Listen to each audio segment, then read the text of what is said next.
Good evening. Thank you for joining us. We're going to just take a few moments as folks begin to enter the room.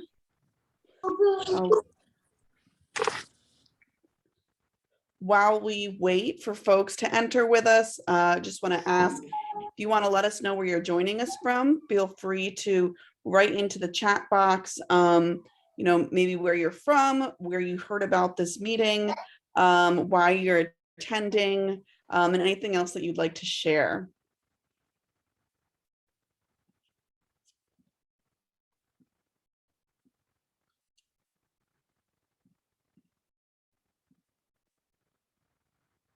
All right. So I'm just going to start with some administrative announcements. My name is Amelia. I'm a staff member at the New York State chapter of NASW, and I'm really grateful to support the leaders who will be hosting this conversation and holding this space for us tonight. I'm just going to mention a few just generic Zoom things. We have the closed captioning on.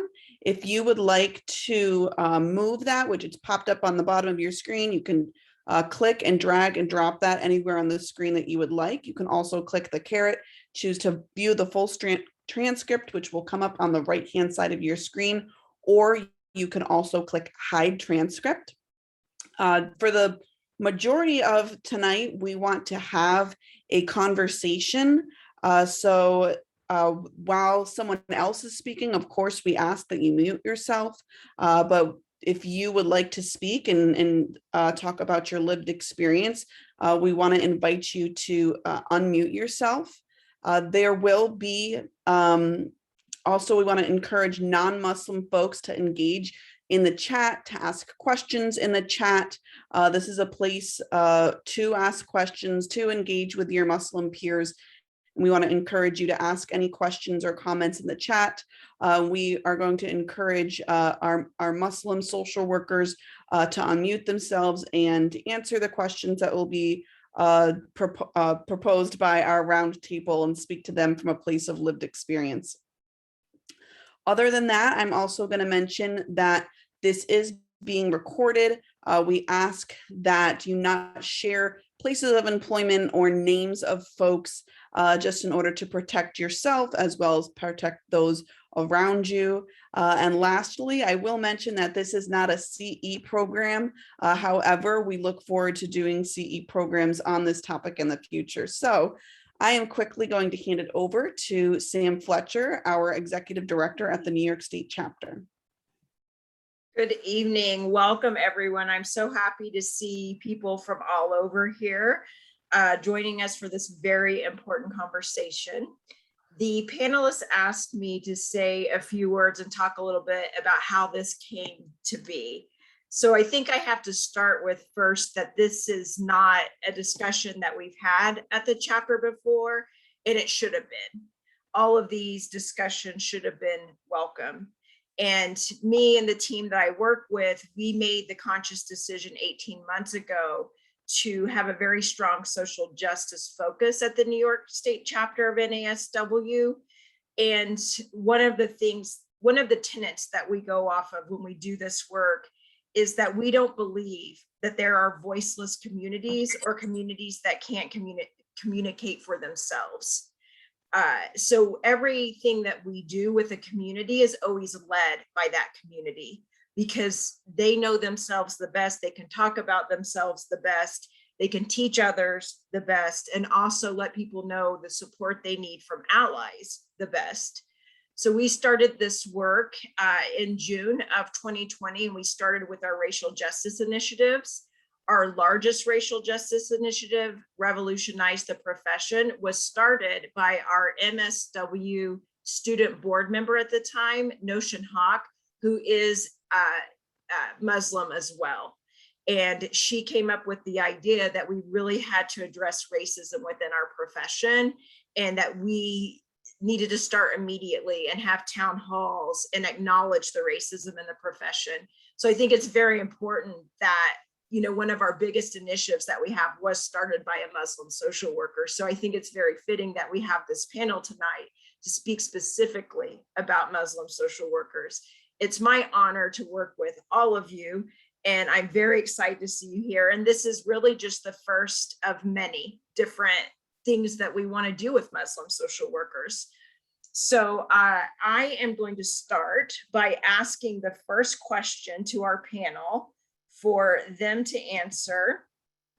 And when you answer, could you also introduce yourselves to the audience?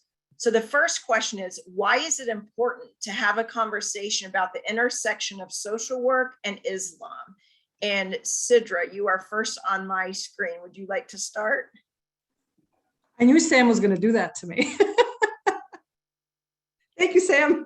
Sure, yes, I'll kick off. So hi, everyone, and assalamu alaikum to all of our brothers and sisters who are on the call with us tonight. I'm so excited to be here. I think Sam was being really modest when she talked about the work that the NASW at New York State has done. I think just as someone who identifies as a Muslim and someone who, you know, has been in the social work field for about 11 going on 12 years now, I feel like this has really been the first opportunity that I've had as a professional, as someone who is Muslim, to actually be able to have the space and a safe space at that, to be able to converse and to just talk about what we go through, our lived experiences, our professional experiences. And so for me, this is just an awesome opportunity, and I have just been counting down to tonight. So I'm excited to see everyone that's here. And, you know, I really hope that the folks that are on this call continue to join us for these conversations, because just like you said, Sam, right, it's the first one of a lot that we hope to have. And so, so again, my name is Sidra. I am currently based out of Albany, New York, originally born in Pakistan, but raised in Queens, in New York City, proud New Yorker.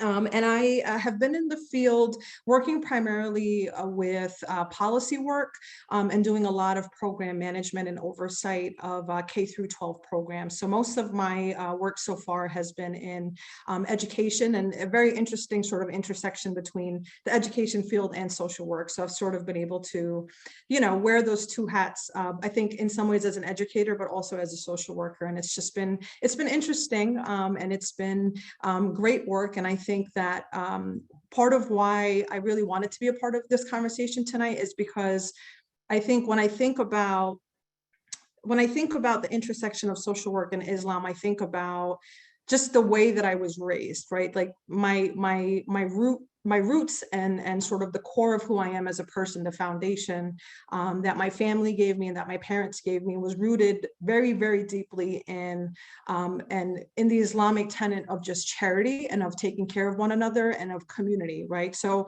I think unfortunately we live in a world, especially post 9/11, where, you know, we've sort of gotten away from that. I think when you ask the general person or average person in America what they think of when they think Islam, I would venture to guess that they wouldn't necessarily say charity. They wouldn't necessarily say, you know, community. I don't know that they would necessarily have that response. And so I think, you know, when I think about the way that I was raised and when I think about the reasons that I went into social work, I think those two things go hand in hand. I don't know that you could necessarily separate the idea of social work from Islam, because Islam is very much rooted in this idea of social justice and taking care of one another, you know, of equity, of supporting those who don't have, right? If you do have, you support those who don't have. And so, you know, growing up, you know, when I think about my parents, I think, well, they were doing social work. I just didn't know that that's what they were doing. And I didn't realize until I became much older that, you know, pretty much every facet of our life has been intertwined with those concepts. And so I think, you know, when you meet a Muslim social worker, chances are that they're, you know, I can speak for myself, my identity is deeply rooted. And the way that I choose to live my life and the way that I choose to, I think, give back to my communities is very much deeply rooted. And those two things could never be separate. And so, you know, so when you ask that question, Sam, that's just, you know, I think I think of that as my identity. You know, I'm 100% through and through a social worker, but also someone who is a Muslim. Thank you so much, Sidra. And Dr. Nadir, you are next on my screen. Why do you think it's so important to have this the discussion of the intersection of social work and Islam? Assalamu alaikum. Good evening, everyone. It's a pleasure to be here with you all. Thank you for arranging this and for inviting me to be part of it. So my name is Anissa Nadir, and I live in Phoenix, Arizona, but I'm originally from Jamaica, Queens. Shout out to Queens. So I feel like I'm going home, just spending this time with you all. I just love the fact that we get to do this together, and thank goodness for Zoom giving us this opportunity as well. So let's see, with regard to kind of this intersection and this discussion between social work and Islam. So I certainly would echo what Sidra said in terms of, you know, social work and Islam being connected in so many ways. One of the things that I jotted down is that the Prophet Muhammad, peace be upon him, was of sorts a social worker before he even received the message. He was someone who promoted, who advocated for, you know, women who were widows, children who were orphaned, people who were enslaved. And he advocated strongly for that, so much that, you know, he was asking God, what can we do about this? And God said, well, you're going to be the messenger, and I'm going to tell you what to do. And so I think that that is a pretty big deal. I think also that there's, you know, one of the things that we know is that throughout the time when people gave appropriately that 2.5% zakat that is required in Islam, there was times when it almost eradicated poverty. And social workers are the folks that go to work to eradicate poverty and to promote self-sufficiency. And so that's built into Islam, and many people don't know that. In addition to the sadaqa, of course, the zakat that's the 2.5% requirement. There is the sadaqa, which is, you know, even a smile is charity. Whatever we can do to help our neighbor is important. So it is definitely inherent. And then in addition, in our holy book, the Quran, it says, God says, you know, stand firmly for justice. And in more than one place, and in several places, he tells us that one big responsibility that we have as human beings and as Muslims is to fight for justice, to advocate for justice, to stand firmly for justice, no matter who it be. You know, even if it be against yourself. And so we have a huge responsibility there. But also, the reality is we live in a world and in a society that includes so much diversity. And also the reality is that we don't know each other. Even though God said, you know, I created you in nations and tribes so that you could get to know one another. You know, as human beings, we don't know each other very well. And not knowing each other makes it difficult for us to empathize with each other and to provide effective services. So as professional social workers, it's important to have this discussion and to have this intersection so that we as professional social workers will get to know each other and be more effective in the provision of social work and social work services and mental health services and so forth. So I certainly could say more about it, but I think that those are some key reasons. Thank you, Dr. Nadir. And Dr. Zahid, same question. Why is it important to have a conversation about the intersection of social work and Islam? And you can introduce yourself as well. So my name is Dr. Najah Zayed. I am currently in Syracuse, New York, a professor at SUNY Oswego in the Department of Health Promotion and Wellness, but I also practice social work. And actually social work came before my doctorate degree. And like Sidra and Dr. Nadir mentioned, you know, this is a part of our life. Many of us grew up with this instilled in us involuntarily. It was just something that was very common. We were helping our communities, right? Doing humanitarian work, doing social service work. It's all part of our life. So it was instilled in us probably with our bottles while we were taking formula milk or breast milk. It depends. And when Dr. Nadir mentioned about the eradication of poverty, in fact, it was eradicated to the point that there was extra zakat money and people were truly honest in saying, we don't need it. So imagine when you have a society that was well taken care of because communities work together. So doing that social service work, it's not just about funding, but it was also making sure that people mentally were okay. And when I say okay, meaning that their mental health and well-being, any concerns were being addressed, family issues were being addressed and solved, not just being passive about it, and any other health issues or community issues. We used to see world leaders back in the days, centuries ago, in the beginning of Islam, world leaders used to dress up like the commoners and go out into the communities so they could listen to see what people were saying about some of the societal problems. And people would not know that they were the leaders. And they would go and help individuals. People would not know their role until much later. And this is what we as social workers do. And it's very difficult for Muslims, even if those who are not practicing at all, but they have some Islam instilled in them, to be completely homogenous of taking away the Islam from their lifestyles or their way of life. We often hear individuals say, well, Islam is a part of life. It's a way of life. And in fact, it is, regardless of what level the person's at Islamically or spiritually. And so I echo everything that Sidra and Dr. Nadir had mentioned, because we're all sending that same message. The intersections of social work in Islam is so prevalent, and we are such a diverse society, as Dr. Nadir had mentioned, and we're growing. But we've come into not just being those social workers that are out in the community, we now have degrees that really put us at the forefront of saying, yes, we've become educated in this further than what we're doing, more than what we're doing in the community. There are those of us who are professionals in this field. We have knowledge, we have the resources, we can help those community social workers even more, right? Or we can help our community even more. And that's why it's truly important. I talk about to my students about the bioecological model. And we look at the bioecological model, we're looking at these different factors. So I have a COPA background, but I'm getting in, working towards my clinical license. So, starting off with the policies, if we're looking at policy affects everything, but how does it affect Muslims, right?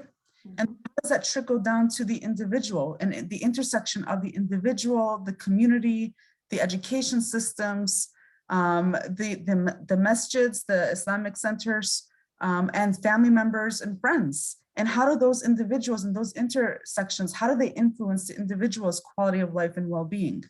And right now, even more so, we're seeing a high rate of, or a high prevalence of individuals, Muslim individuals, our youth, our older adults even, who may be facing some mental health challenges as well as substance use disorders. So as Muslims, we may integrate some of our Islam in the treatment plans, right? So it cannot be homogenous. It's not a one done deal that we're only going to use medicine and we're going to leave out the Islam. For many individuals, they need that religiosity piece coupled with maybe medication or other types of treatment plans. And that's why it's important for us to be here today. I really love all these answers, and I love how you explained that Islam really promotes a collective society of the betterment of the community over self. And that just goes so perfectly with social work. So I thank you all. I'm going to mix up our order just because I know sometimes you have the same answer. So to keep everyone on their toes, the next question, and we'll start with you, Dr. Nadir. The next question is, how do you integrate Islam into your practice? That's a good question, and it gives me a chance to actually tell you a little bit more about my story. I'm a convert to Islam, and I got my bachelor's degree at Adelphi University.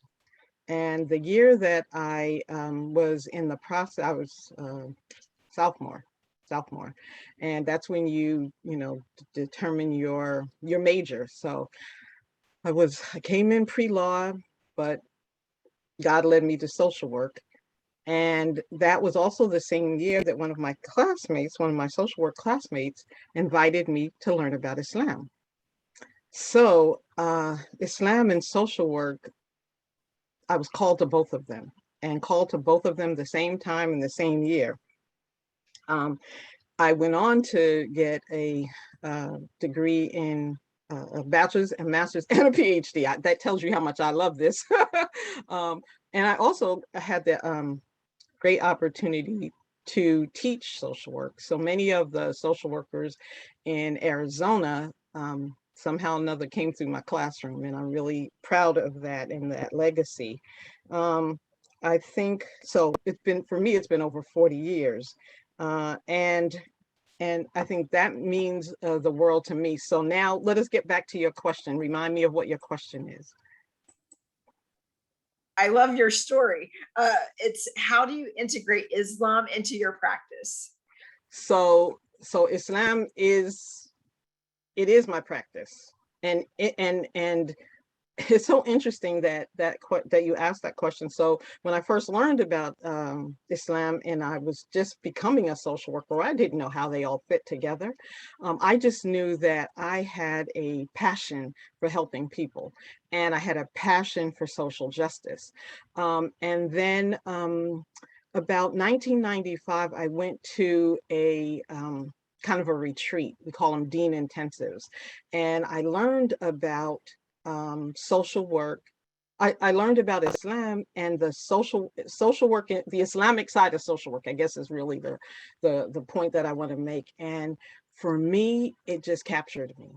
And so I was able then to move in a direction that would start what I believe to be an Islamic social service movement within the country. And I was one of a few, because back in the day, this is like 30, 40 years ago, you know, amongst my colleagues in the field, they didn't know about Muslims, and Muslims didn't know about social work. And what Muslims knew about social work was basically, we don't have those problems. And what our colleagues knew was like, I don't know those Muslims, and I don't know what their problems are. So how do they come together? And so I'm very grateful to say that in 1999, with a group of other folks who are in human services, some were social workers, some were counselors, different, because we didn't have a lot of social workers back then.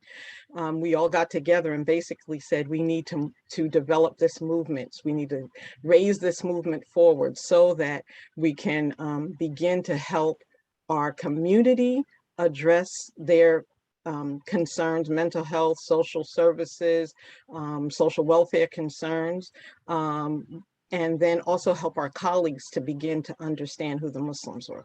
And so that integration began to happen almost organically. I mean, it made sense that once Muslims got involved professionally in the field, it was a natural occurrence. And so that's one of the ways. But as I began to teach social work, I developed a course, actually. I taught ethnic and cultural diversity on the undergrad level. And then I developed an elective called the Muslim Reality Living in America, or the Muslim Reality, Living in America. I think that's what we called it. And so it was an opportunity for me to help social workers or social work students learn about Islam. And then ever since then, I've been providing training for my colleagues at NASW, Arizona, Michigan, and I hope to be able to spend some more time with NASW New York, so that, you know, they would have this opportunity to learn more about Islam. That integration is a natural thing for me. You know, I mean, it's just a natural opportunity for me to share. Thank you so much, Dr. Nadir. I think Sam is actually having some issues with her Zoom, so I'm going to take over, and I'm going to ask the same question to, I believe it was Dr. Zaid was next. Oops, I'm looking at the wrong set of questions. How do you integrate Islam into your practice? And actually, at the same time, I'm going to launch a poll and ask folks to answer us to get an idea of who's with us right now. So I'm just going to launch a poll as Dr. Zaid answers this question, asking if you are a Muslim social worker. So one of the things to consider is that, Dr. Nadir mentioned that she is a convert, or she was a convert, right?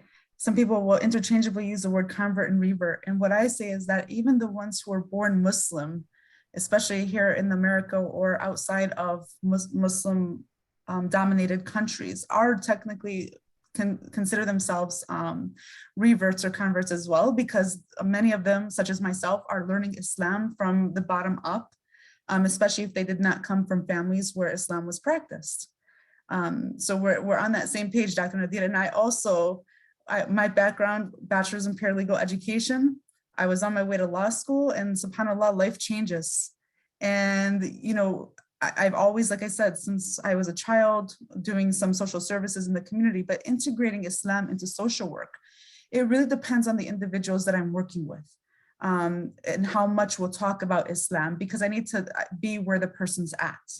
And sometimes, believe it or not, I'm also incorporating Islamic principles with non-Muslims, because it actually helps them, it guides them.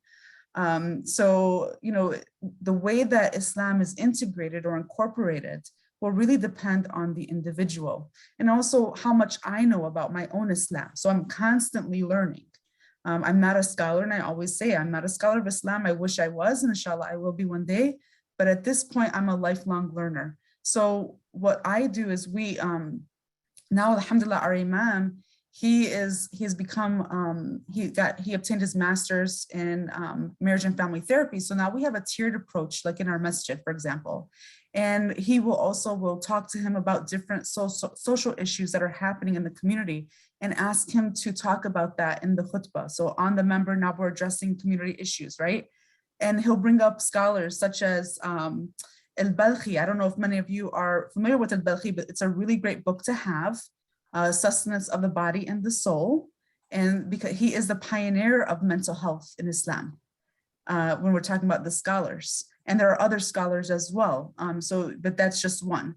And connecting with different masjids, those that have maybe clinics associated with them, so that we can provide services. So I said I'm in Syracuse right now, but I'm actually originally from Cleveland, Ohio and Michigan. So I've had my share of understanding the diaspora and the community needs based around social services and mental health. And initially, many individuals were under the presumption that social workers only fill out papers and connect them to resources, right? So the definition of social worker in our communities have changed. And that came with education, to let people know that, no, we provide counseling. There's more to social work than just filling out documents for individuals, or walking them, taking them to their appointments, or assisting them in other ways, helping them with life management skills. But there's so much more. It's such a diverse and broad field that we have specialties. And as Muslims, we have specialties as well. So that's how I integrate Islam in the social work practice. Thank you so much, Dr. Nadir. And I also just want to read out that 41% of folks who have joined us right now do identify as a Muslim social worker. So I want to thank you, and thank non-Muslim peers for joining us as well to listen to this conversation. I had to jump out earlier to help another group getting into a meeting. So I want to make sure, Sidra, were you able to give an answer to this question?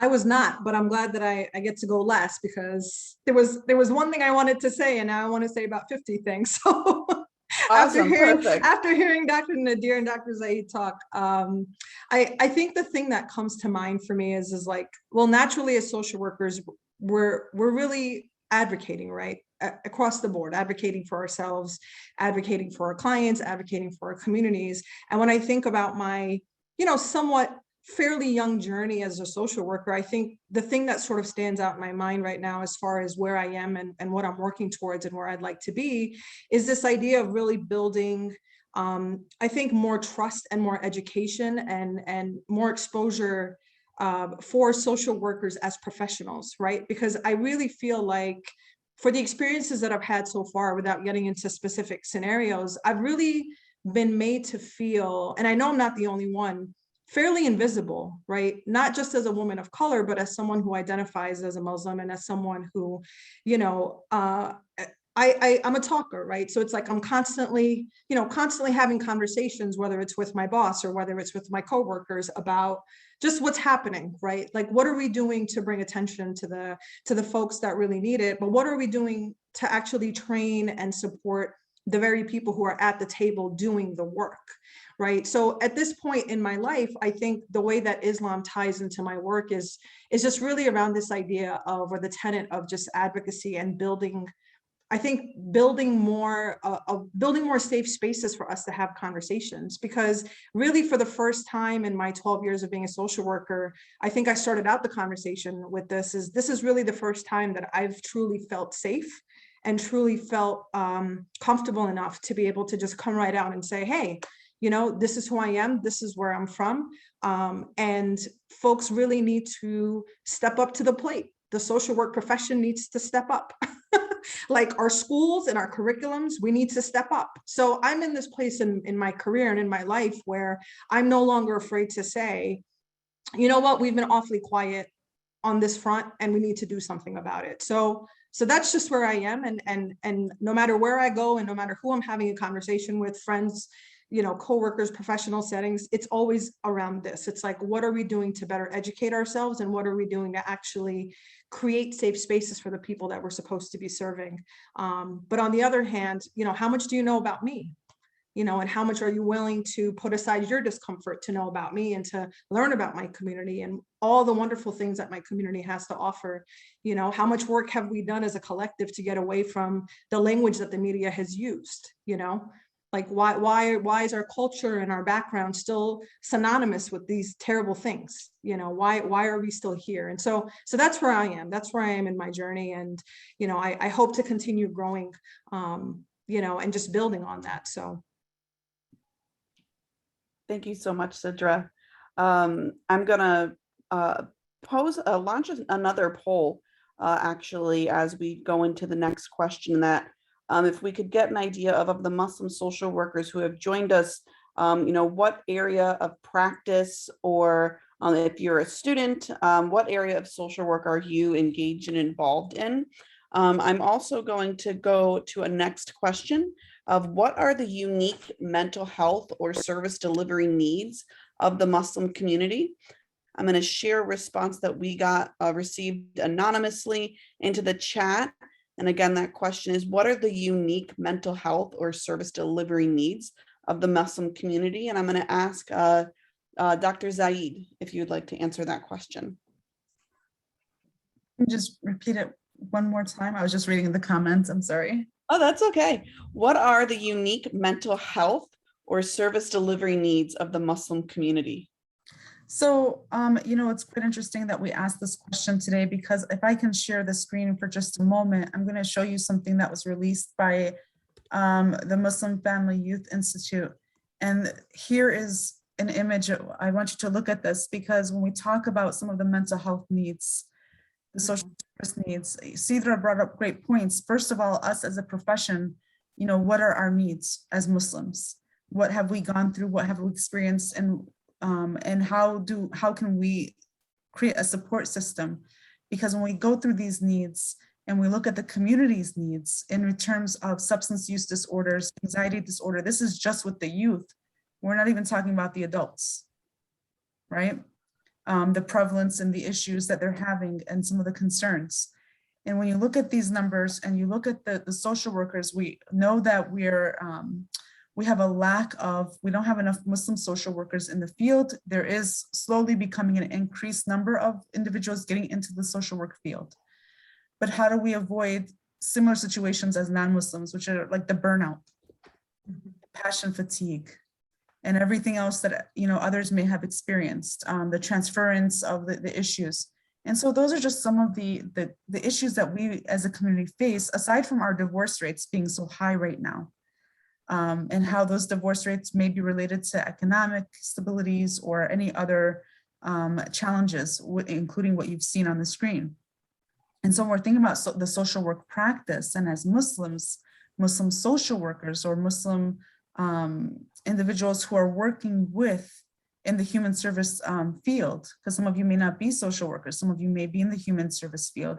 And for those of you who are not Muslim, how to better support and provide networking opportunities as well as resources for the Muslim communities, I think are highly needed right now. And I'll just leave it at that because I'm sure Sidra and Dr. Nadir might have more to add to it.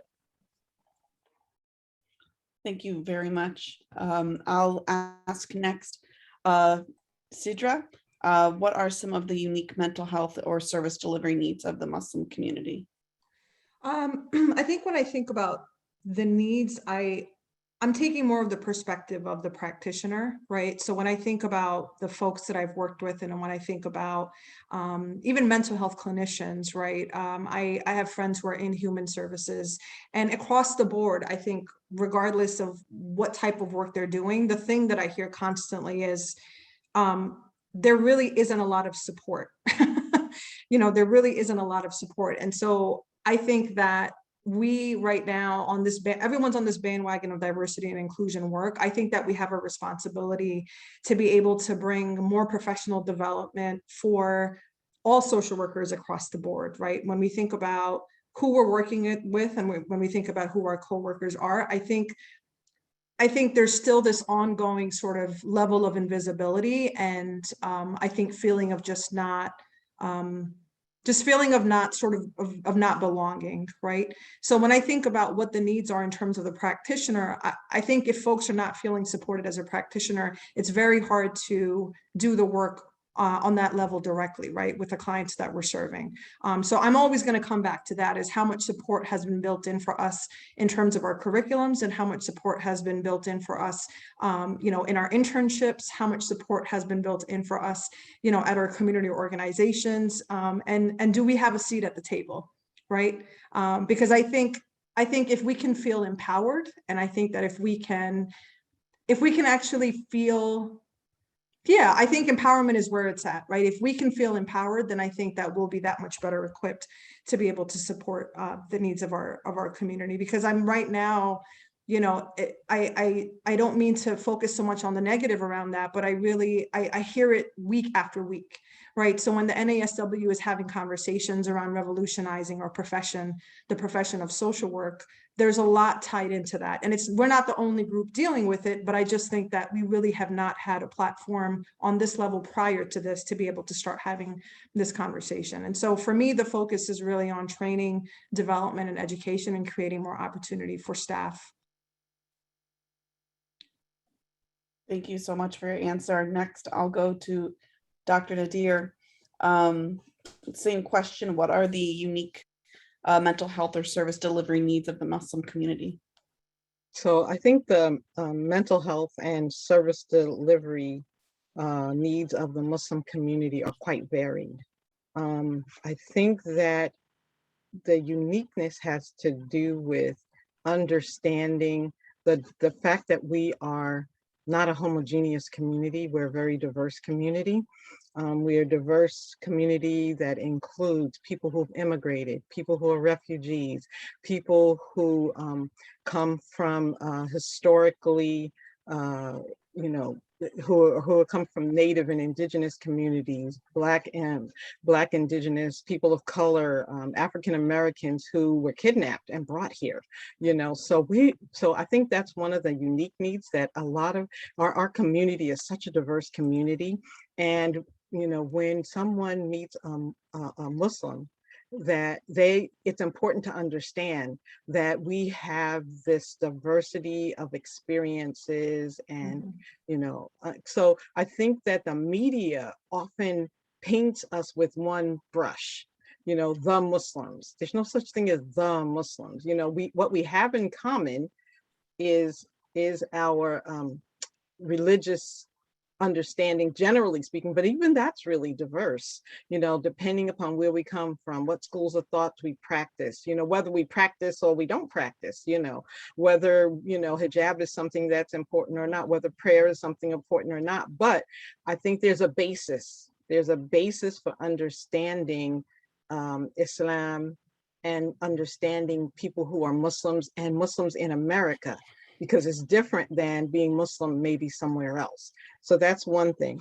I think that a multi-pronged approach is important as we understand the diversity of the Muslim community in America. Dr. Saeed mentioned marriage being, the divorce rate being really high. The last count that I have is 33%. So that's 1 out of 3 people getting divorced. And then are they happy in marriage? This particular area is like my baby.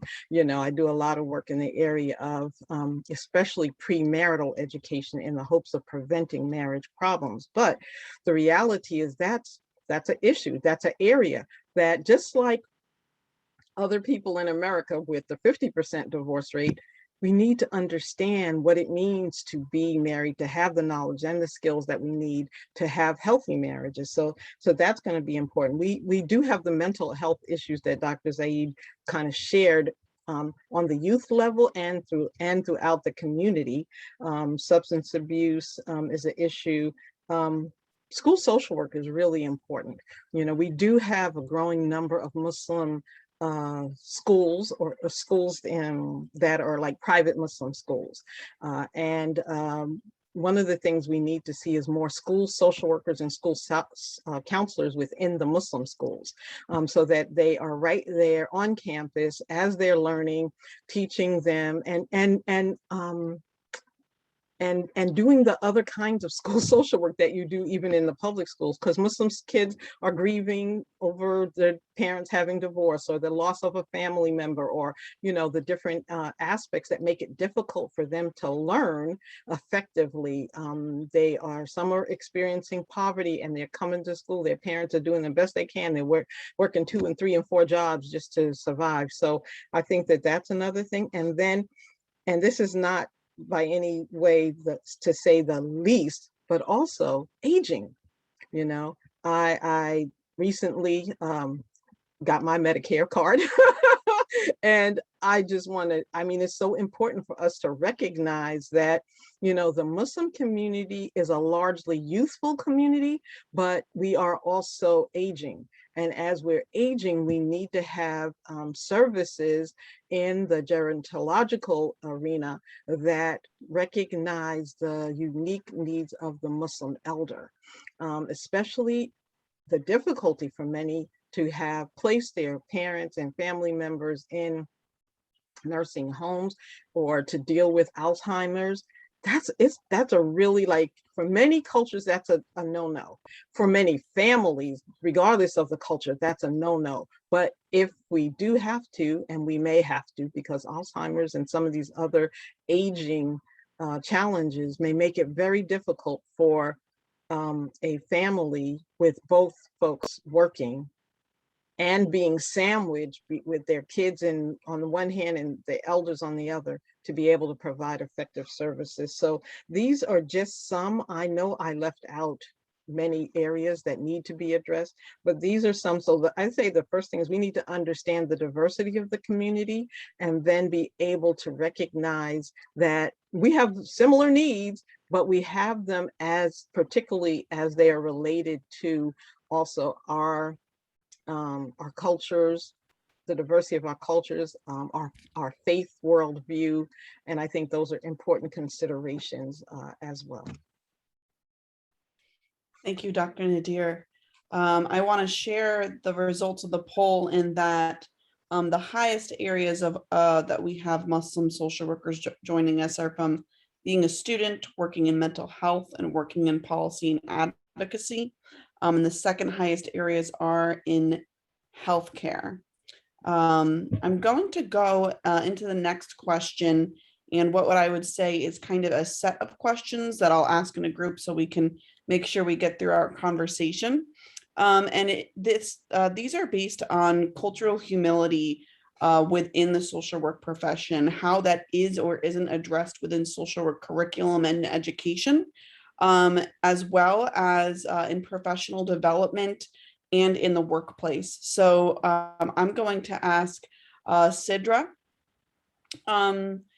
what has been your experience of cultural humility on Islam and the Muslim community within your social work education, within your professional career as a social worker, and what recommendations would you have for incorporation of cultural humility in those areas?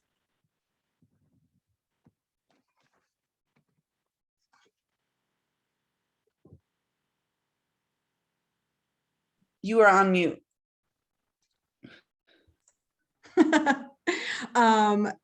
So for lack of a better response initially, I'm just going to say right off the bat,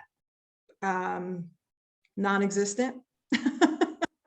Non-existent in the sense of, when I think about my experience as a social work student, I really went into my program with a lot of expectation and a lot of hope in terms of diversity and inclusion, as far as what would be covered, what would be discussed, looking forward to really tough conversations. And I have to say that I was sorely disappointed. I was disappointed and sort of, I think, made to feel in some ways more invisible as one, a woman of color, and two, as a Muslim, because rarely, if ever, did we really tap into, Islam culturally, Islam religiously, and how that translates into the Muslim communities, let alone working with clients. So, what I found was that there was actually a lot of hesitation around just having tough conversations around race in general. Right. So I really didn't feel that there was a lot of comfort on the level of my professors to open up the hard conversations. But I also felt like, just as an institution, my school, and I'm sure a lot of people will echo this, graduates and current students, is that there really hasn't been a lot of focus on, getting familiar with our community. There really hasn't been any conversation. The only time that I had really any exposure was when I was doing the research myself, right? Because naturally I was interested in learning more about the Muslim community. And so I spent a lot of time myself doing research. But what I longed for was for a larger conversation. What I longed for was professors who weren't afraid to raise the tough questions and who weren't afraid to talk about different communities. So I really felt that lacked.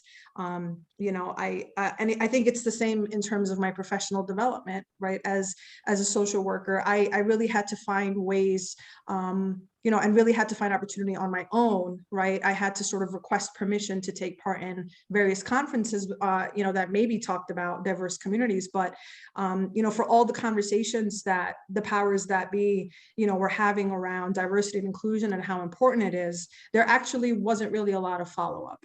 There wasn't a lot of follow through, and I found myself being kind of this lone person, right? Just screaming and requesting and constantly, advocating for more. And I think that there was just a lot of fear around it. I think folks, they made it very clear that diversity and inclusion was important to them, but I didn't find, in my experience that, that it was safe to have the tough conversations, let alone have the conversation as a Muslim female. I was constantly getting the message in my professional life that it wasn't safe to do that, dealing with a number of microaggressions, dealing with situations where really I was just sort of made to feel invisible. And, when you experience enough of that, there's a fear, right? There's a lot of fear around, well, what does it mean if I were to be honest, if I just get louder, right? Because I'm receiving the message that it's not okay. And I'm receiving the message that that folks are threatened by that, right? And so, unfortunately, I have not experienced, I think, a lot of that in terms of my lived experience, in terms of my professional experience. But I think that's why I'm at this point in my journey, professionally and personally, to be able to, to make waves and to continue having these conversations and, frankly, holding people accountable. Thank you very much, Sidra, for your answer. I'll go next to Dr. Nadir. What has been your experience around cultural humility incorporated into both social work curriculum and or professional work settings where social workers are working? So when I first started my education, my social work education, there really wasn't very much at all. And so that would have been the 70s. And then my MSW career in the 80s. And then my PhD career in the 2000s.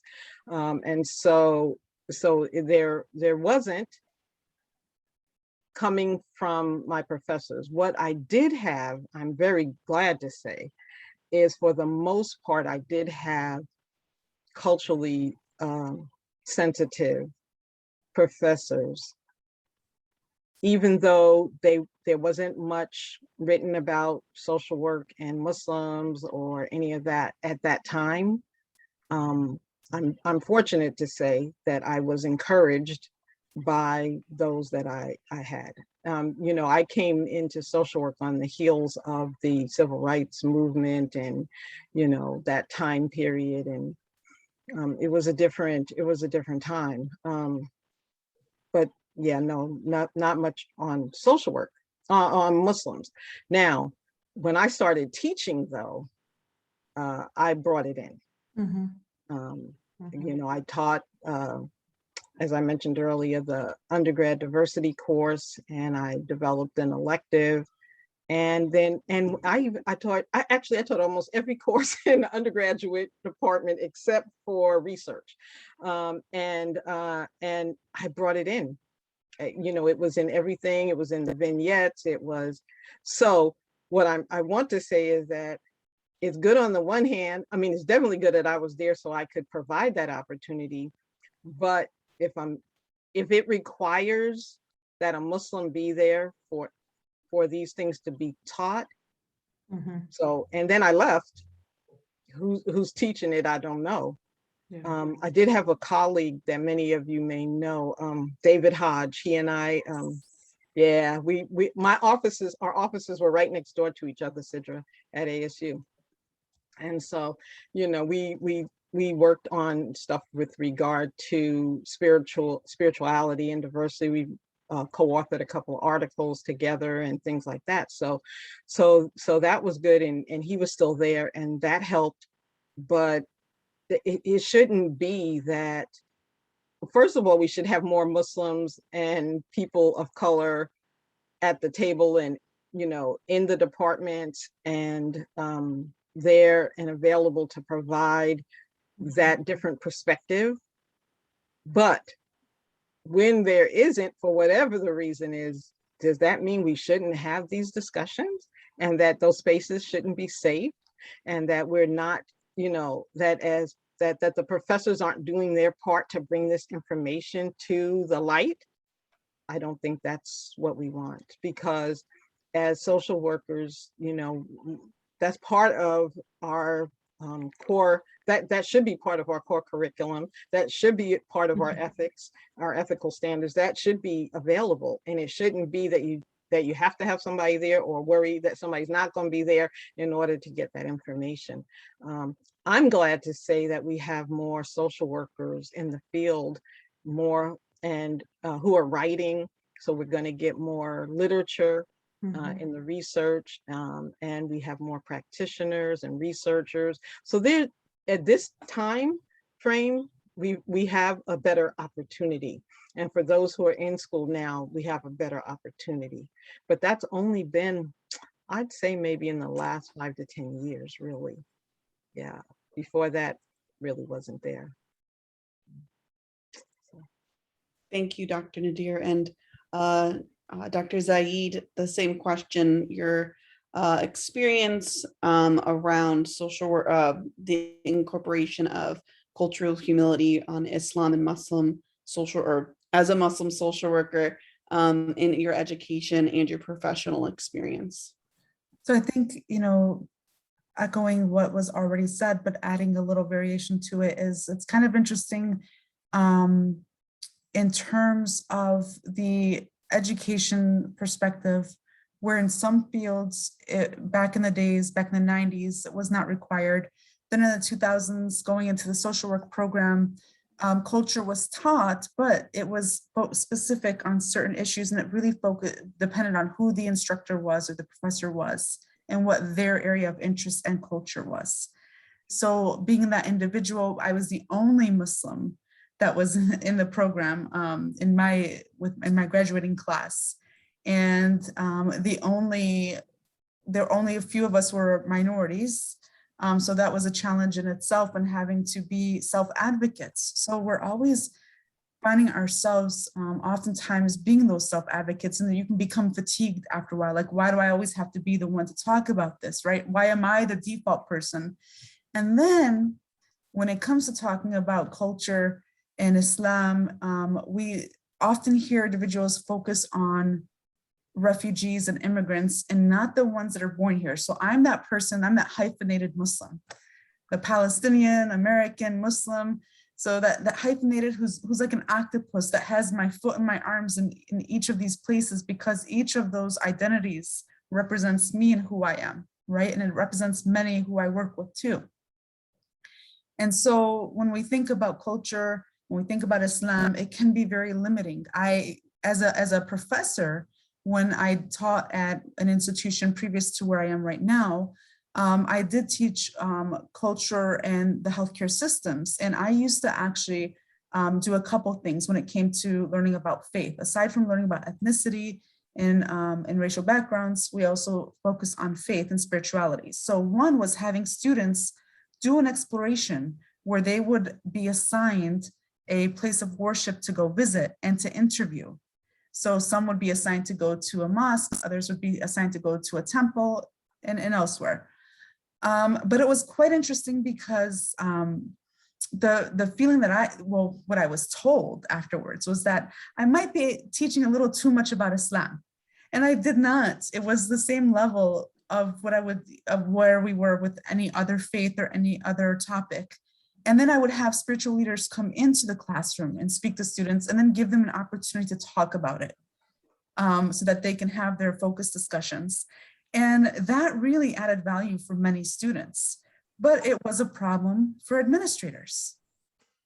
And oftentimes those are the challenges, those microaggressions, like what Sidra mentioned in the professional field. You can talk about Islam, but you may be limited on how much you can talk about it, right? And then I would have other students from other departments come to me and say, well, this professor, another professor in another department used an image of someone wearing a niqab and saying that that person, you know, what do you see? Do you see a terrorist? So now I'm helping other students who are identified as Muslims address some of what they're learning in the classrooms, right? And so for me, I'm not only working in higher education and as a researcher, but I'm also a parent, and I'm a parent of 6. So now when we think about the K through 12 schools, which that is the prime area when our children are learning things about different cultures, different populations. And as Dr. Nadir mentioned, we are so diverse. We are learning of our own selves as Muslims and learning about other Muslims, about their lifestyles, their culture, because within a culture we have subcultures. They vary. I mean, the way I live is completely different than the way my siblings live, or my children even. And, you know, and I bring this up to my students so that they know we are so diverse, even within a family, right? And so in the K through 12 schools, I'm sitting on the school boards, participating, advocating, asking for Ramadan, a day off for Ramadan, for the Eid, having the students come up and being self-advocates. So now I have our kids are actually self-advocating for what they want in the schools, educating the educators, when you know, letting them know that when we need prayer, a safe space for prayer, that should be allotted to the students. And when about cultural humility, this is something that's ongoing. It doesn't end, because as society changes, so do some of the Islamic perspectives, right? The practices on and how in some of the if we want to think about the Islamic laws and what's justified, what's not justified, those also change with societal needs. And this is why we constantly need to stay updated and understand also that even though we may follow one madhab or a following or a practice of Islam or a sect of Islam, is that we need to also put that on the side when we're working with those who differ from our own. So it is accept to respect the differences and work with the individuals based on where they are at on their belief systems. And some of them may not even be practicing at all, as mentioned by Dr. Nadir. And that's important for us to also accept, right? And so when we think about culture humility, it starts from within and it's ongoing. And whether it's in practice, and again, because it can be limited, like I can say I'm Muslim, but I can't say I'm Palestinian in certain places, right? So that takes away and that affects the mental health. And those are the challenges that we as Muslims are finding within some of these areas, some of these communities. And then we just work with each other. We network and support each other the best that we can. And can I add something? You know, I think that you made a really strong point, Dr. Saeed, and also you, Sidra, you know, and I think it's important to hear this, that even when there is a person of color, a Black woman who is a Muslim in the university setting, they are at risk. Okay, so it's not easy to do this. Okay, as it is when you are a professor and you're, you know, a Black, Indigenous person of color, you're at risk of being able to get through the tenure process, and so and also, I mean, students tend to, you know, have issues, you know, for whatever reason, you know. I'm fortunate that, you know, that part didn't affect me as much as the administration issues, but, you know, there's a lot of energy. And you said this, but I think it needs to be reiterated. So even if somebody says, well, it's so good, we got a Black lady, or we got a Muslim lady, or we got a Black Muslim lady, or Palestinian Muslim, oh, that's so nice. But that person is going through a lot to do what they do. And there's a lot of risk, even in schools of social work, which should be, in my opinion, and I love social work, I'm serious about social work, but it's hard work, and we have to always fight for ourselves and fight for our space and fight for our students, you know, so that they have the place, their space and their voice. It's hard work, even in schools of social work. And it's also holding the schools of social work accountable. So, and this is what I did say, that you promote social justice and equity. You ask refugees and immigrants to come into your classrooms. You write grants to do research on Muslims and on the immigrants and refugees. But here you are telling me that I've done something wrong just because we made students uncomfortable, right? Or we got to touch on a topic maybe too much according to what they wanted their students to learn about. Even though that wasn't the case, but it is a lot of work, and it's even more difficult for individuals. So, you know, when we think about persons of color, so I'm a person of color, but legally I'm not. As an Arab American, legally, even if I click the other box, I'm a Caucasian American. And so I have no protection. So now it's like, where do I go for help? Right? And the same thing happens in nonprofit organizations. The same thing happens in the nonprofit organizations. It really depends on what is the trend that's happening. So right now, with our refugee community, with the Afghanistan refugees that are coming in, there's a big demand to have Pashto speaking caseworkers in some of these nonprofit organizations. But what happens when those numbers slow down? What are the limitations going to be for individuals when they see some injustice being done? So when I worked with refugees, that was a big issue. When I seen that the mental health of the refugees was influenced by the resettlement process, what was happening to them, the housing, for example, you know, the assumption that refugees should be placed anywhere in the lowest quality housing with bed bugs and mice and everything. But that's not what they were used to in their place of origin, right? And having to educate resettlement organizations who should have been educated from the beginning. And yet we were limited with what we can do or what we can say, and holding them accountable to make sure that the lives of Muslims were being held to the same quality as anyone else. Valued, yeah, absolutely. There's a case right now going on.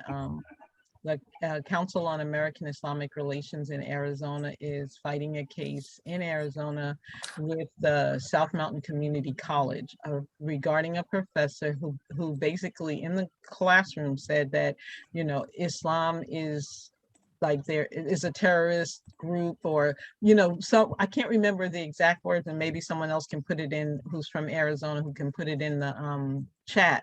But basically this, and a student had to then stand up and say no, and that student then had, so there's a case now. So you might want to look at that, because this gets to, you know, cultural humility in the classroom and with issues with regard to colleagues. So. I'm just, I think that this flows like nicely into the question that we intended to close with. And thank you all for the discussion that you've been holding. The last question that we wanted to ask is, how would you like to see non-Muslim peers and colleagues step up as a form of allyship? Or, you know, more broadly, maybe what change would you like to see? What revolution would you like to see within the social work profession to be more equitable, inclusive of our Muslim brothers and sisters, both our peers and community members? I'll start with Dr. Zaid. So I think this is an interesting question. It really depends. And it depends on where, you know, where the social workers are, what field they're in. When we think about allyship, it's just the understanding that, yes, we have some unique challenges, only because if our lifestyle is driven by faith, then the treatments, the methods that we may employ is going to include the spirituality component, right? But then at the same time, it's not to underestimate the Muslims, the Muslims in terms of scholarly work or professional work. And that Muslims are, if we look at the education level of Muslims, we know that Muslim women actually are leading in terms of education across the globe, and including the US. And there are studies that show that. But oftentimes we are used as individuals, and I say that we are used, but oftentimes we see that Muslim women are used secondary. So they're good for ideas, good for resources, but not good enough to lead. And as Muslims, if we want allyship, we want to see that there's, number one, respect in the profession, understanding, the willingness to learn from one another. We have to learn from one another. So this goes for both Muslims and non-Muslims, but also give opportunity based on merit and what the person has, you know, what they've done professionally, and support them in every step of the way. Be there when there's events happening. Don't be that silent individual that supports behind the curtains, but not in front of their colleagues because they're afraid of microaggressions. Those are just a few that I will leave it to the rest to make comment. Thank you so much. Dr. Nadir, are you able to answer this question now, or would you like us to come back to you? I'm just being mindful of the timing, actually. Oh, thank you. Go ahead, Sidra, and then I'll go. Sure. So I think one of the things that I was thinking about in preparation for this was just because I think there's so many different ways that, you know, folks can support Muslim social workers and Muslim clients or folks that they're working with, you know, and I guess to kind of bring it full circle, I think about this idea of Islamophobia, right? And obviously Islamophobia has been on the rise and just continues to grow. And, you know, when I think about what Islamophobia entails, you know, that's not just a Muslim problem, right? Like, it's not something that we as Muslims just have to deal with on our own. You know, I think we all have a responsibility as social workers when we signed up for this, right?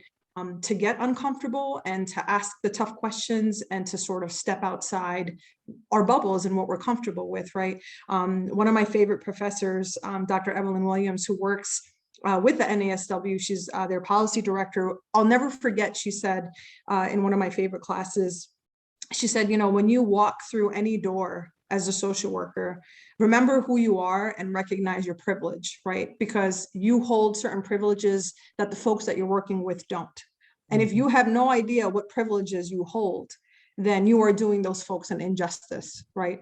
So I would just challenge everyone who's on this call to think about that. It's like, you know, when you see a woman in a hijab, you see a young woman in a hijab, what's the first thing that comes to your mind, right? You know, do you immediately feel uncomfortable? Do you jump to judgments about this person?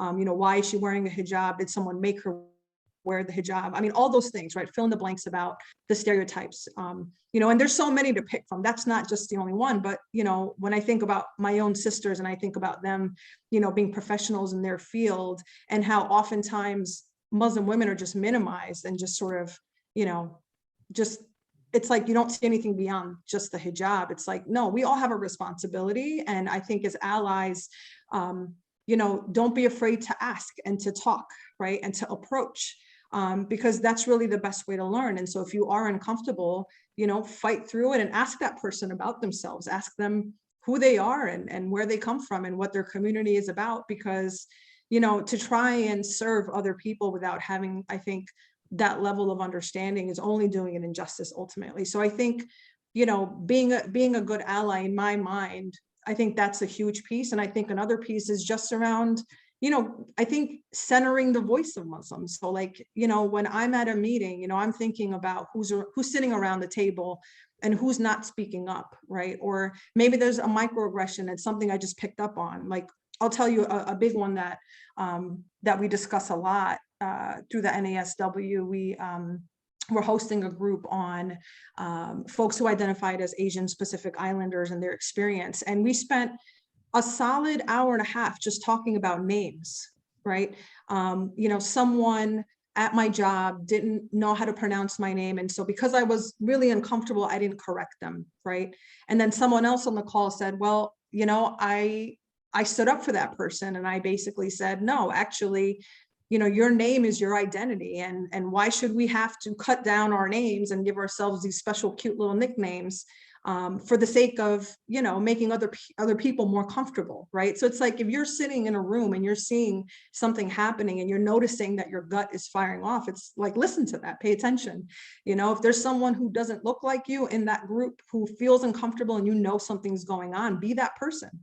You know, I mean, help to empower them, center that person, center that voice. And so those are just some quick, you know, things that I can think of off the top of my head. And I, you know, I don't know, Amelia, as far as time is concerned, I'm just curious to know like what the group is thinking, you know, like, have you ever had, you know, opportunities where you were able to step up as an ally, or, you know, have you seen sort of instances where, you know, the different approaches that an ally can take has sort of played out? I mean, I'm just curious to see like what the group, if there's time. I also don't want to assume that we can keep going over. Oh no, there's definitely time. I'm here to support this conversation. I'm here, so I'm happy to be here and keep the Zoom room open as long as it's needed. And I love Bina's response. Bina, I hope I'm saying your name right. It's not the job of the person wearing the hijab to soothe the anxieties of those who are threatened by it, right? So it's hard enough, right, coming to the table as someone who's in a hijab and you're having to fight to just have a seat at the table. But now you also have to do the hard work of holding the hand of those around the table who are uncomfortable because they don't want to do the work, or for some reason can't, you know, can't muster up the courage or the energy or whatever have you, you know. I mean, we can talk about privilege all night, right? Like, so it's not our job. It's not our job to educate, to handhold, and on top of that, you know, make it so that everyone else is comfortable while we continue to be uncomfortable in our seats. May I? I'll go ahead and just say a few. I'm going to then step out and go pray, also prayer, and then I'll come back. And if you're still going, I'll jump back in. But I just wanted to say a statement that I say often, just as a reminder to myself and to others, that to whom much is given, much is required. And I think that goes back to what you're saying, Sidra, in terms of, you know, those who have privilege. If you've got privilege, if you're in a privileged position, use it. Use it to make the life of your Muslim colleague, your Muslim student, your Muslim, you know, professional patient, make it better, because you're in that position and you know and educate yourself, so that we don't have to be the ones to continuously educate. I mean, we're here. I don't mind educating, but there are times when I get weary and I get tired, So you also have to take responsibility for your own education and your own learning as allies. I think that it's also important that if you really believe that this is important, that you speak up in your circles. You're going to be in places that I can't be. I'm never going to be in those places. I'm not going to be there with your family members. I'm not going to be there in some of the, coffee meetings or the, get-togethers after, the meetings after the meetings where, certain people get to go and other people don't get to go. I think that if you're in those meetings and you have an opportunity to speak up, speak out, speak against, then that's what's needed. It's important for you to give voice when you are seeing injustice and you are hearing injustice and you're hearing people say, oh, all those Muslim ladies, they're like this or that. And you're like, wait a minute, no, I know Muslim women. And that is not true. That's not true. And we all need to get on board. It's important that your seat at the table means something to those who to the Muslims in the arena, so that they too can be raised up. Now, I very much agree with Dr. Zaid that doesn't mean that we should be less empowered to do what we need to do, because there's opportunities for us to speak, but we're speaking about allies now. And then provide a safe and warm environment. Like, let us know. I was in a meeting. I'm often in Phoenix. There's like very few folks, very few Muslims, very few African Americans. I'm almost always the only African American Muslim woman in hijab at anything, except when I'm with other Muslims. And I was at a meeting, and this woman called. She spoke to me. She's like, "I want you to know I'm here. I got you. And I will speak." So that was important, because I didn't know who was at the table, who was an ally, who would also speak up if I decided to go for it, or would they go for it? And then I'd be there with them, so speak up. Absolutely. Thank you. If I can just add a few more points in regards to allyship. I'm fortunate right now to be at an institute where I do have allies that are there that will ask me if I need them to step in and when and how so. So they will educate themselves and then move forward. But also in terms of when we look at allyship and cultural humility. So oftentimes in our field or in other fields, we find that professional development entails some kind of drinking hour, for example, right? Or how many times have you gone into an interview and part of the interview included a drinking, a table with drinks? And here I am, the hijabi, and it's not to say that all Muslims abstain from drinking alcohol. But at the same time, if I'm there and I'm saying no, one of the things to be mindful of is that many Muslims do not engage in networking opportunities because of the environment that they're placed in. And that also goes true for individuals who may be trying to abstain from alcohol as non-Muslims. Maybe they're recovering from alcohol addiction or misuse dependency, right? So just being mindful of some of the limitations that Muslims, as well as persons from other faiths, may have in terms of what they can and cannot do when networking, and how when bringing a drink to the table may actually be problematic for some. So then if networking leads to opportunities and we're not given the opportunity to be in those places because of what is in that environment, then it can be problematic for some. So oftentimes we hear colleagues say, well, let's go buy drinks afterwards. Well, I'm not going to be there. I'm not going to go to a bar.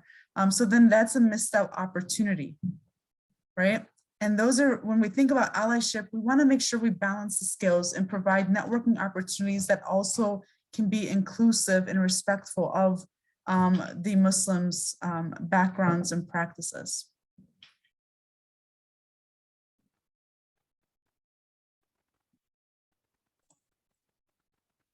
Thank you, Dr. Zaid.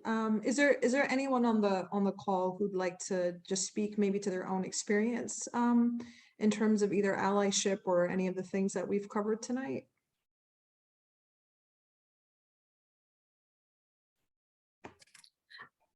I did see one comment in regard, the question was in regards to the youth. If I scroll back up.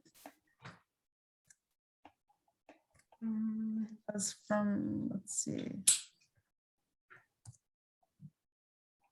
How we can help the youth in the schools. And one of the ways that I will say this, Dr. Nadir mentioned the school social workers. I think it was from, I don't want to mispronounce the name, Maryam Jabali Mogaddam. And one of the ways to address this, as Dr. Nadir mentioned, is that, we need to see more Muslim school social workers, whether it's in the public setting or in the private setting or in our charter schools as well. And also the understanding that even if we don't have school social workers that are Muslim in those settings, that those school social workers know where to go to access Muslim social workers and Muslim religious leaders when they need assistance or when they need advice. I think we do that very well here in Syracuse, that the schools know to contact the masjid, or they will reach out to individuals they've identified as Muslim human services or community leaders.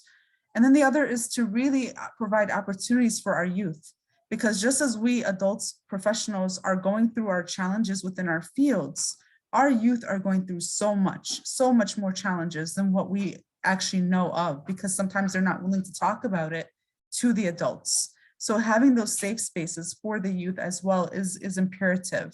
And giving them an opportunity to talk anonymously about some of the challenges, maybe even through events like this where you have them online and have them respond to questions anonymously.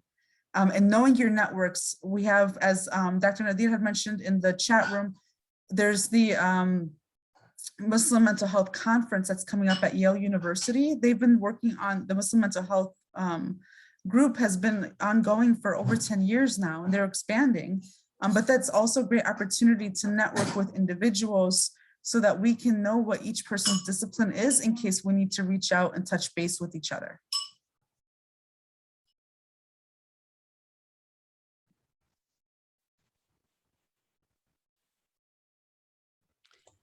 Sidra, I think you're on. Oh, thank you very much, Dr. Zaid. Yeah, I tend to mumble, so I figured I would just put myself back on mute. I was just scrolling through, Amelia, to see if there was any other questions.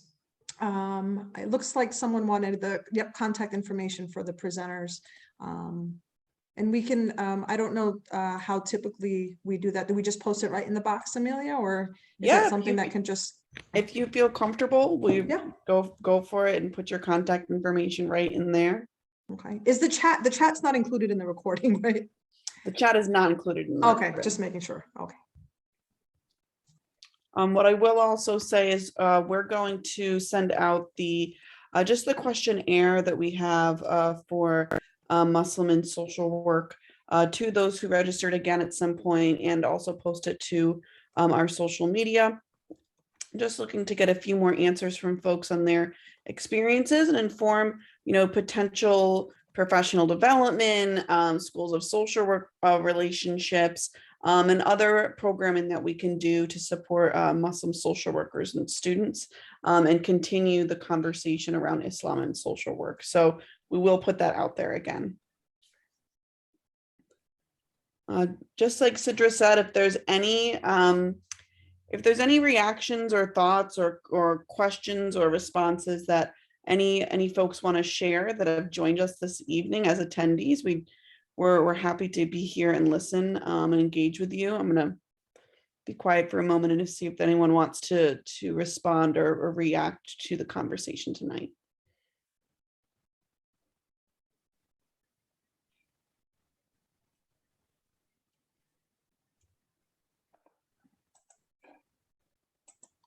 I'm particularly curious about if there's any students on the call, either BSW or MSW students, if anybody would feel comfortable just sharing their experience. That's just a personal curiosity of mine, not to put anyone on the spot, but. This is Bina here. Thank you for inviting to have the Q&A. I am particularly interested in higher ed, and I have interest in particularly teaching at the undergrad, grad level, and there's just so much gap in terms of clinical and ethical considerations when it comes to working with Muslim clients. There's a shortage of everything that you all have shared. There's a shortage of Muslim practitioners in this field, and there's a higher need for Muslim clients who are seeking services and don't have Muslim providers. And so naturally, these Muslim clients end up on the caseloads of non-Muslim practitioners who don't have the skills or are not familiar with working with this population. And what I want to propose to the higher ed universities is to have particular courses for this clinical work. And I'm really struggling in terms of how to get either the foot in the door or have a seat at the table. There's a lot of, let's just say, for the lack of better words, pushback, but also like this work is so needed. And so I don't know, like, if it's lack of prioritization. I agree that there is this bandwagon of diversity and equity. However, when it comes to particular population, there's my impression that it's not necessarily prioritized when it comes to like Muslim clients in general and Muslim population. So I'm just like really curious about like thoughts on how to get attention, first of all, and then get a seat at the table to kind of like shake things up a little bit and be like, this is important. People are, the youth are suffering. And as you all mentioned, the aging population, it has their own nuanced needs.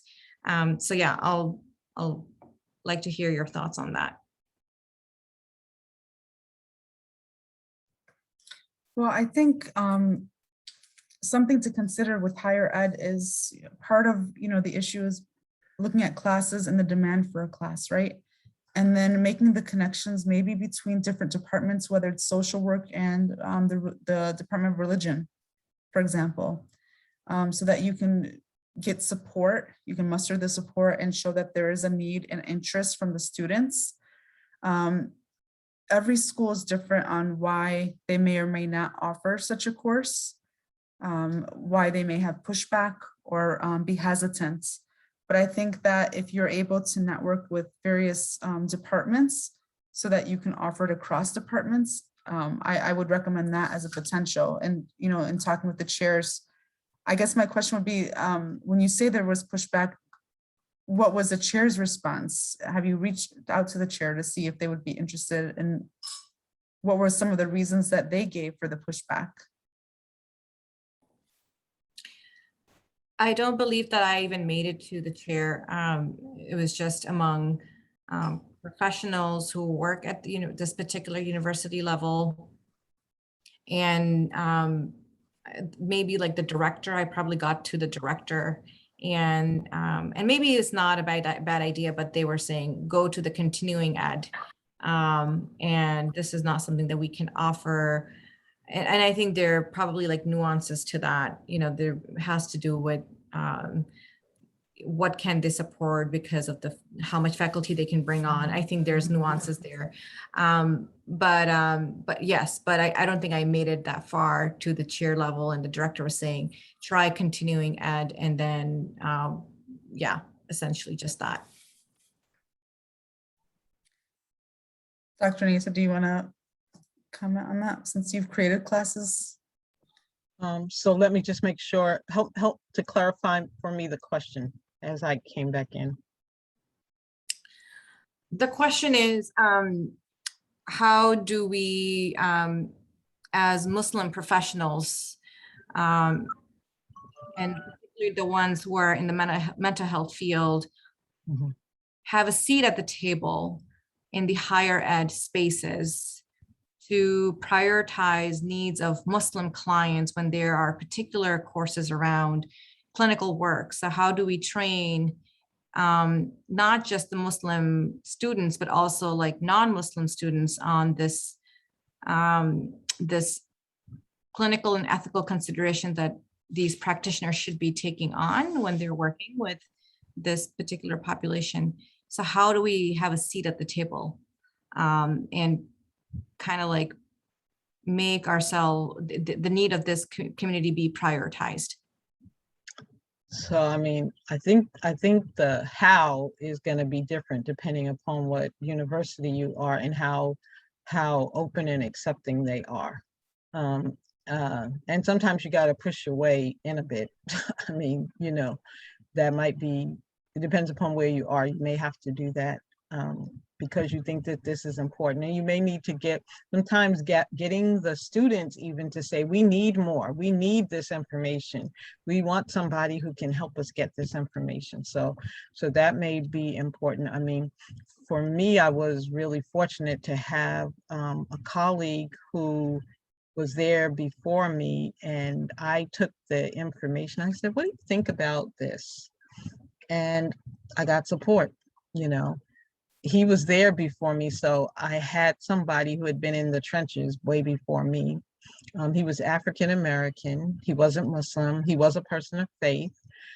He saw the value of sharing this, sharing our diverse faith traditions as part of helping social work students understand and be better able and better equipped to work with students. So I got that support there, at least on that level. But then, you know, on the other level, as I went down and further along in my career, there were other people who came on board who kind of behind the scenes were not so supportive. So you have to get to you're gonna have to step out. You have to be really courageous and step out of your comfort zone because you think this is important, but also you got to bring along and lock arms with other people, like maybe people in like the ethnic studies department, or, you know, the elective that I created was for social work. It was for different departments. We were in the College of Human Social Services. Social work was in the College of Human Services. So I was able to provide that work so that it benefited the social work students, but it also benefited students in other departments as well. I might even just say I was fortunate and blessed to be able to do it at that time, you know, because there was a willingness. And I think when I decided to do the course, it was shortly after September 11th, and everybody was asking, you know, tell us something, we need to know. And there was just a little bit more acceptance. And I was not in New York City or New York State.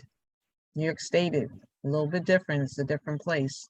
So I think and I was at a smaller campus too. The other thing I might recommend is that if you can serve on a committee that has to do with curriculum, Yes. get on that committee so you can learn the ins and outs of what it takes to get a course approved. I've sat in and there's a lot to learn. And also, if you look at the accreditation book for the social workers, of how, you know, how they accredit the institutions.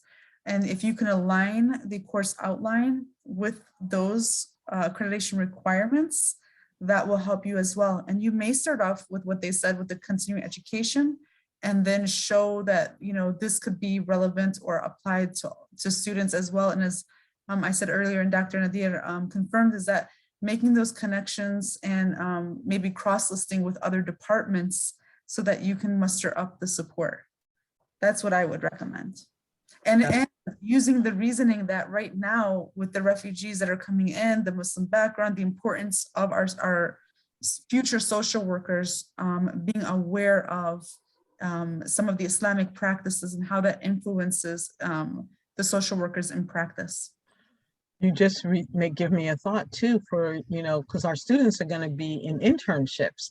And so if you do the continuing education and the social work students get to attend as part of the internships, that may be another inroad. So they may not develop a new course, but they get to attend continuing education training that their field instructor or supervisor and the other colleagues in the agency get to take. And so they get to take it too.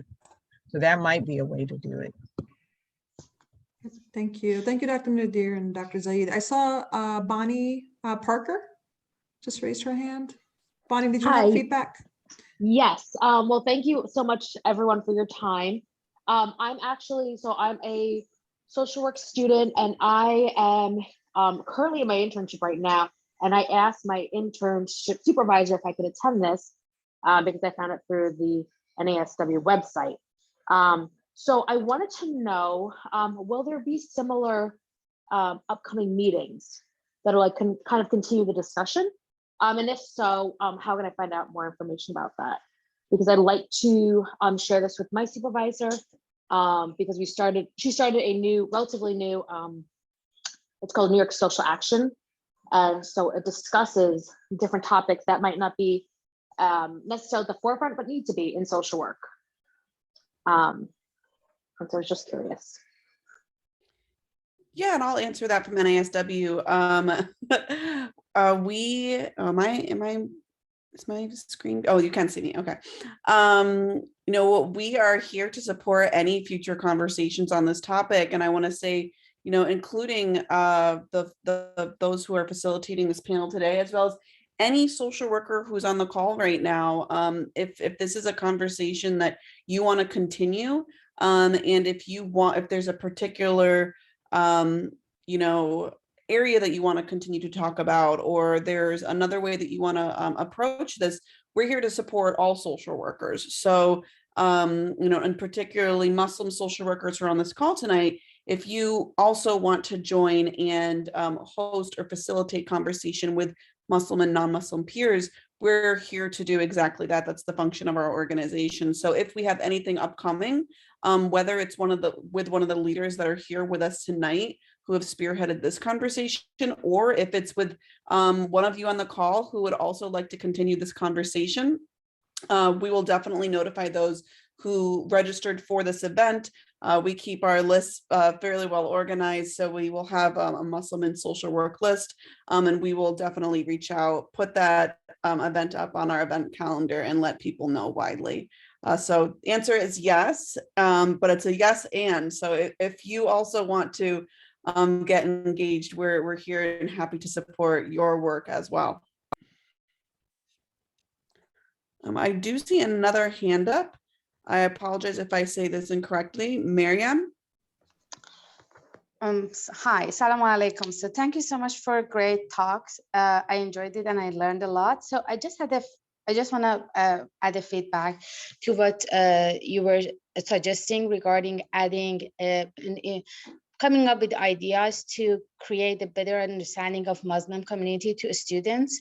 And I feel like using Muslim social workers who are in the field as a guest speaker and request them at least 4 or 5 of the classes during the bachelor level classes, because I feel like it was very common in my education journey that we had so many guest speakers for different communities that they came to our classes and talk about their experience and how we should approach African American, Latinos, or LGBTQA and anything else. So I feel like all the students deserve to know to how to approach a Muslim client before they graduate. So that would be an option, beside creating curriculum or classes or stuff like that. Thank you so much. Yeah, I would just say that I did that a lot. In my class, I would have guest speakers come to my class, and I've been guest speakers. I've been asked to be guest speaker in a number of undergraduate courses and graduate courses. So I think that that's a great idea and a great way to kind of get the foot in the door, so to speak. Yeah. I did see another question here from Faz, I hope I'm saying it right, Fazia Jamal. And please tell me if I'm misinterpreting the question, but I think it was, how do you as a practitioner in the social work field avoid a conflict between your personal beliefs with a potentially non-Muslim client and the beliefs that they hold? So how do you sort of walk that fine line in terms of maybe conflicting views or conflicting beliefs in terms of, you know, your own belief system with the client who holds something different. So I don't know if Dr. Zaid or Dr. Nadir, if you want to address it, or if there's someone else on the call. Be curious to hear from the crowd. I think one of the things to consider is that you're going to, regardless of Muslim or non-Muslim, you may run into a situation when you're with a client and they may say something that conflicts with your own personal beliefs. And that goes back to what I said earlier is at some point you have to put your personal belief on the side. We do hold it, you know, and this is where it's very difficult because remember, you know, Islam is, for many of us, can be integrated in our life, our way of life, right? But we put it on the side because at that point we're helping that individual. And we have to respect that individual and where they are in their life, even if it conflicts with you. It doesn't mean you necessarily agree, but you're there for that person. And so that's where I'll leave it at, because it can be very difficult and very challenging. And reach out to your, if you feel like there is a great conflict, reach out to your fellow colleagues that are Muslim and to get their advice, like what you did here in the chat box, and also reach out to your spiritual leader. And sometimes you may have to recuse yourself.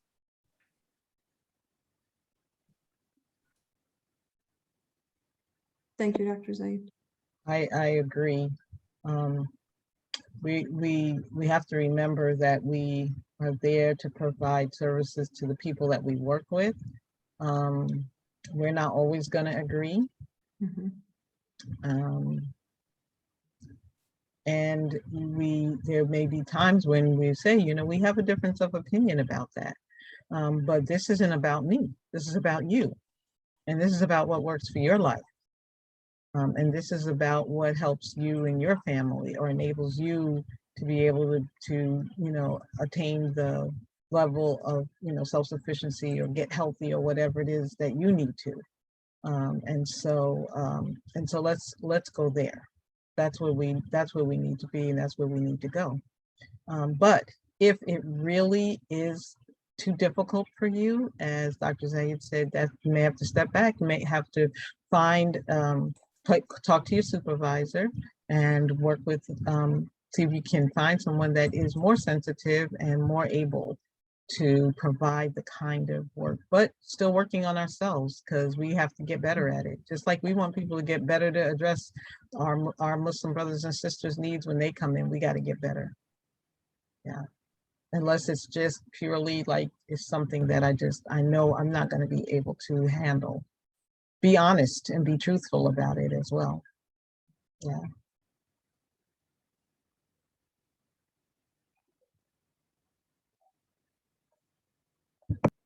Thank you, Dr. Nadir. Were there any other questions or just feedback that anyone might have at this point? And I do look forward to future conversations, because I think there's so much that we can, you know, pull in terms of just topics and, you know, create opportunity to have more conversations. So I can think of at least 10 topics off the top of my head. So I know this won't be the last conversation. I do want to add something, and we think about, you know, how do we create a space for ourselves? If you can attend your steering committees, the meetings, steering committee meetings, or I heard, you know, last we spoke, we may actually just call them committee meetings. Attend those for the NASW. Make that space for yourself. Let your voice be heard. Let your needs and your community needs be heard. That's the only way they're going to be addressed is if you are there and present and asking for it. We all of us can only do so much. We all have limitations, but if we together hand in hand and represent each other hand in hand, we can go so much further in terms of educating populations, serving the communities that we have this passion to help, whether it's Muslims or non-Muslims. And also keep in mind that not every single Muslim client wants to see a Muslim social worker. Yes. And we have to respect that and work with those social workers when they reach out to us and ask us questions because they're helping a Muslim. And so those are just some of the things that I want you to consider. And also think about creating some opportunities to network with your fellow Muslim social workers in your community?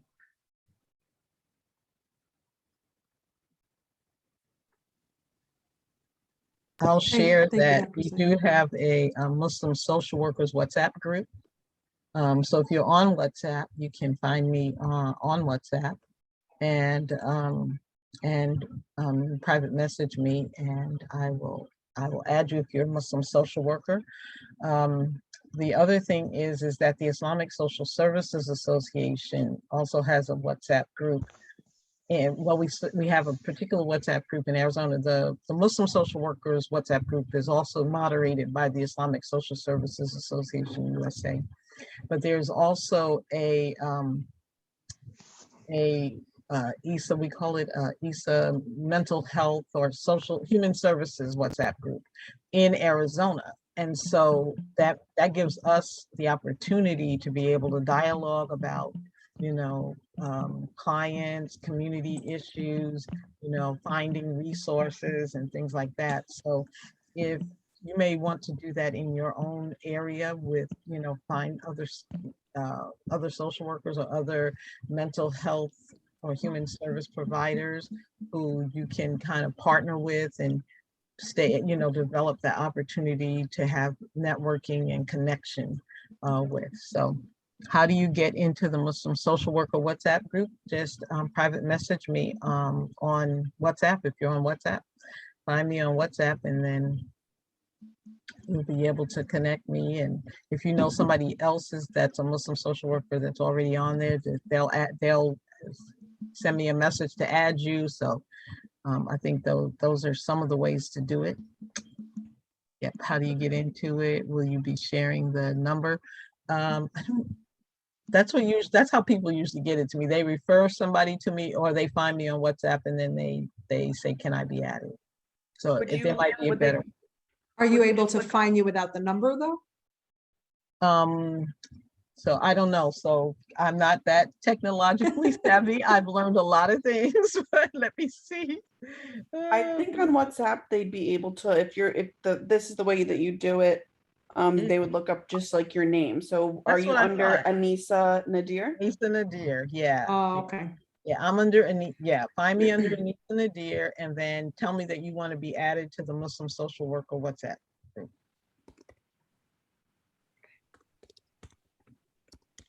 I'm just going to write your name into the chat. And if I could just do a quick shout out, and also just remind folks that the NASW has ongoing conversations. So there's something happening on a monthly basis around revolutionizing the social work profession.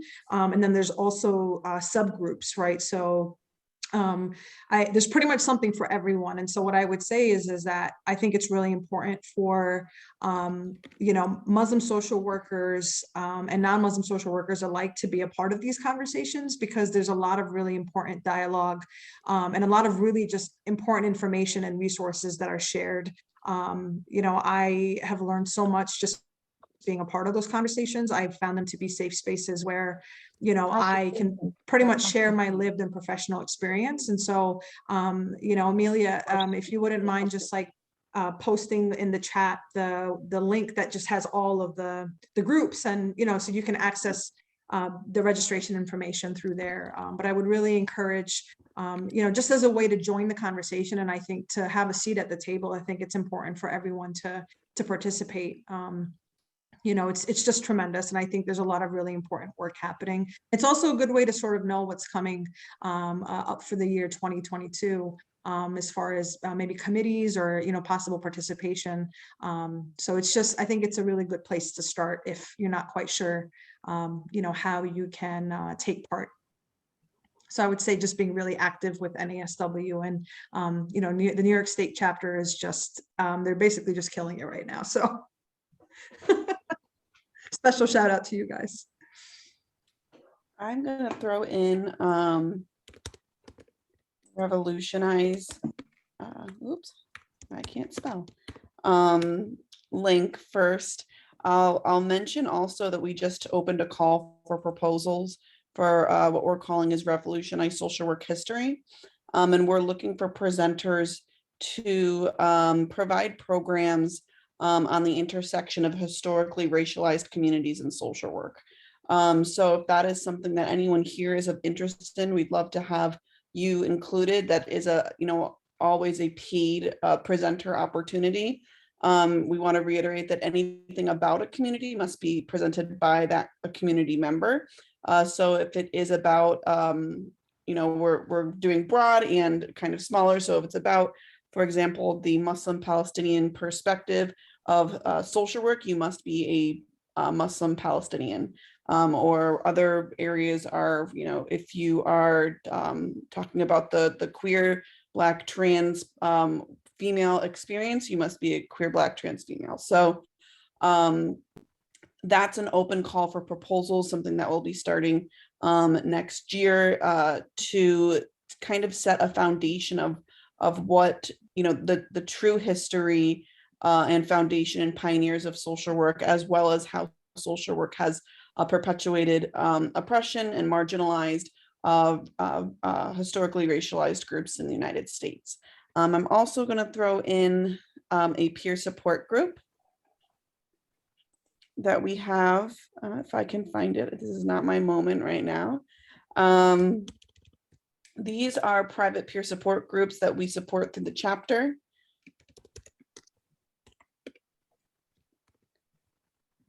If folks want to be involved in that as well. And then I'll lastly just put our full event calendar with everything coming up through the New York State chapter.